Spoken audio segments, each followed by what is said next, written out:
साफी साहब, हम डिस्कस करें नवाज शरीफ साहब की वापसी के हवाले से। क्या नवाज शरीफ की आमद से नून लीग की मकबूलियत आपको लगता है बहाल होगी? जो 16 माह में वो करके गए हैं और आवाम अब उन्हीं को जिम्मेदार ठहरा रहे हैं जो बिजली के बिलों में इजाफा किया गया है, तो मकबूलियत में कमी हुई है, उन्होंने सियासी कीमत चुकाई है। क्या भरपाई कर पाएंगे नवाज शरीफ साहब की वापसी? आप दुरुस्त फरमा रही है कि मुस्लिम लीग नून की PDM हुकूमत में शमूलियत और उनकी क़यादत में जो 16 माह उन्होंने गुजारे हैं, तो इस बात का इदराक मुस्लिम लीग नून को भी था और इसलिए वो कह रहे थे कि उन्होंने ये जो हुकूमत ली है अपनी सियासत की कीमत अदा करते हुए ली है। तो ये बात नवाज शरीफ साहब और शहबाज शरीफ साहब मुझसे और आपसे बेहतर जानते हैं कि ये 16 महीनों में उन्होंने जो किरदार अदा किया है हुकूमत में रहते हुए, उसकी कीमत उन्हें अदा करनी पड़ेगी। अब नवाज शरीफ साहब के हवाले से जो मुसलसल ताख़ीर का जो एक जो सिलसिला है, उसकी कई वजूहात है, उसका हमने जायज़ा लेना है और उसको देखना है कि नवाज शरीफ साहब ऐलान भी करते हैं और फिर उस ऐलान से पीछे भी उनकी जुमात हट जाती है और तारीख़ पे तारीख़ दी जा रही है। लेकिन इस दफ़ा लगता तो यही है कि शायद वो अक्टूबर के महीने में शायद ही आ जाए, अगर हालात इस नहज पे रहे जिस तरह इस वक्त है कि फ़रवरी के मिड में जो इंतख़ाबात की बात हो रही है या मार्च के आगाज़ में जो इंतख़ाबात के आगाज़ की बात हो रही, इंतख़ाबात मुनक़्क़िद होने की जो बात हो रही है, तो ऐसे में हम कह सकते हैं कि शायद वो आ जाए। लेकिन सवाल ये है कि फ़ौरी तौर पर उनके आने में क्या रुकावट है, ये बात जाननी या डिस्कस करनी भी ज़रूरी है। सबसे बड़ी रुकावट तो मेरे ख़्याल में उनके जो मुक़दमात है और अदालत से उनका डरना जो है वो फैक्टर सबसे अहम है।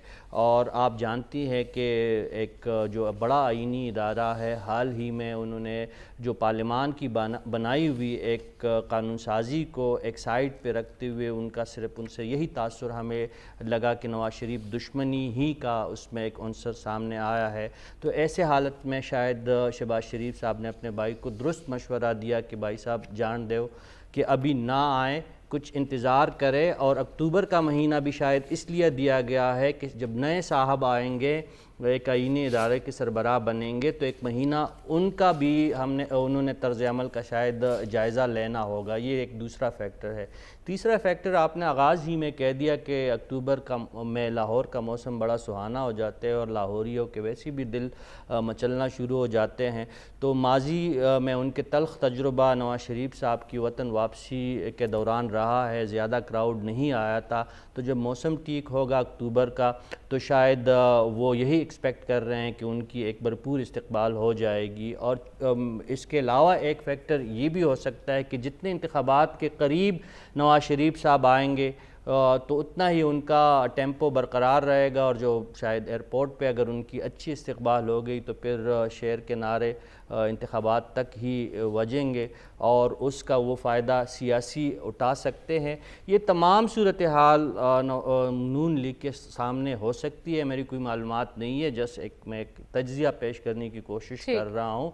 लेकिन इस वक्त जो उनको सबसे बड़ी रुकावट जो मेरे ख़्याल में उन्हें नज़र आ रही है वो अदालती मामलात है और एक आला मनसब पे फाइज शख्सियत जिनका झुकाव एक ख़ास जमात की तरफ बिल्कुल एक वाज़े अंदाज में हमें नज़र आ रहा है। तो शायद एहतियात और हिफ्ज़ मा तक़द्दुम के तौर पे वो अपनी आमद को लेट कर रहे हैं। लेकिन अगर अक्टूबर से भी वो लेट आएंगे तो वो अपना मज़ीद सियासी नुकसान करेंगे। जिस तरह 16 महीनों में उन्होंने जो एक नारा लगाया था कि रियासत बचाने के लिए वो अपनी सियासत कुर्बान कर रहे हैं, तो अब अदालत से बचने के लिए अगर वो मज़ीद ताख़ीर करेंगे और मुक़दमात से बचने की कोशिश करेंगे तो इसमें मज़ीद नुकसान मुस्लिम लीग नून का भी होगा। लेकिन बज़ाहिर तो ऐसा ही लग रहा है साफ़ी साहब, हल्का बंदियों को इशू बनाया जा रहा है।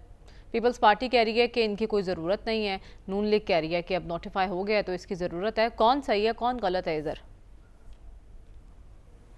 देखिए, जहाँ तक हल्का बंदियों की बात है तो इस पर ये कोई आईनी कदगन नहीं है। एक इंतज़ामी ज़रूरत है। अगर मुश्तरका मफादात कौंसल मरदमशुमारी की को गज़ट भी करे तो उसके बाद अगर हल्का बंदियाँ ना भी हो तो तब भी इंतख़ाबात बर वक्त होने चाहिए, क्योंकि 90 रोज़ से एक दिन भी आगे जाना आईन की सरीख खिलाफ वर्जी है।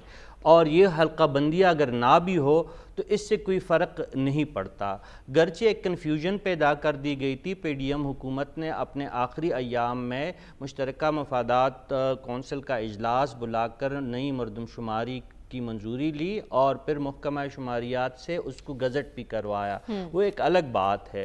جہاں تک اب اس پہ پیپلز پارٹی کا اعتراض یا پھر دبے لفظوں میں مسلم لیگ نون کا انتخابات کو التوا میں ڈالنے کا موقف دونوں غلط ہے، اور دونوں جو ہے صرف عوام کے آنکھ میں دھول جھونکنے کی کوشش کر رہے ہیں۔ پیپلز پارٹی پورے پروسیس میں موجود تھی، بلکہ یہ تو مطالبہ ہی سندھ سے آیا تھا۔ سندھ کا سب سے بڑا جو نئی مردم شماری کا مطالبہ پہ تو سب سے زیادہ اصرار پیپلز پارٹی اور ایم کیو ایم کا تھا۔ ادھر جو نئے مرج قبائلی اضلاع تھے ان سے آواز اٹھ رہی تھی، لیکن ان کی ویسی شنوائی نہیں ہوتی، اس معاملے میں ان کی شنوائی ہو گئی۔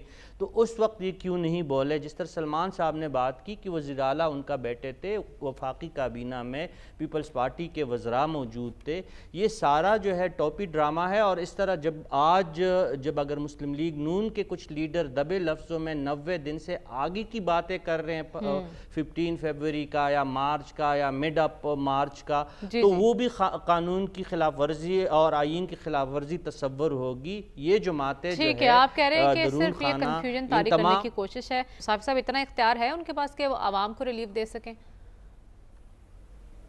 دیکھیں، اتفاقاً ابھی تھوڑی دیر پہلے میں اسی حوالے سے ایک بیک گراؤنڈ میٹنگ سے ہو کے آیا ہوں، تو مجھے حیرت ہوئی ہماری جو واپڈا اور آئسکو اور ڈسکو کو چلانے والا جو محکمہ ہے، ان کی جو ایک حکمت عملی ہے یا جو ان کی اسٹریٹجی ہے، اس پہ مجھے اس بات کی انتہائی کہ یہ جو اس وقت بل زیادہ آ رہے ہیں، ان کا کہنا یہ تھا، جو صاحب بریفنگ دے رہے تھے، کہ 195 روپے ڈالر کے حساب سے ہم نے ٹیرف فکس کیا تھا، آل آف سڈن ڈالر جو ہے 300-320 پہ چلا گیا، اس وجہ سے پرائس ہائیک اتنا زیادہ ہوا ہے۔